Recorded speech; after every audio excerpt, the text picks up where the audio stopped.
je reviens sur la question de la solstitialité et de l'équinoxialité en ce qui concerne l'erreur. L'erreur est créative de cette manière. Autrement dit, au niveau de la solstitialité, l'erreur est une bonne chose. Parce que si on n'a pas compris quelque chose ou si on a mal interprété, eh bien, ça crée de la nouveauté, en quelque sorte. Alors que pour l'équinoxialité, l'erreur, c'est une déviance.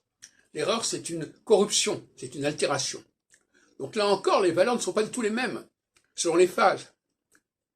Une erreur en phase solsticiale n'a pas les mêmes effets qu'une erreur en phase équinoxiale. Elle n'est pas vécue de la même façon.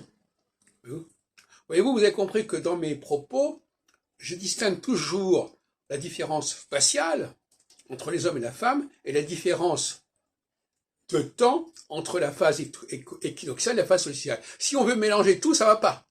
Il faut qu'il y ait un critère d'appréciation, un jugement d'appréciation dans le cas de la solsticialité et de l'équinoxialité, en sachant que ce qui est acceptable en équinoxialité ne l'est pas en solsticialité et inversement. Et de l'autre côté, comme dans la vidéo que j'ai faite avant, ce qui est acceptable et compréhensible chez la femme dans certains domaines ne l'est pas dans le même domaine pour l'homme, et inversement. Voyez-vous ?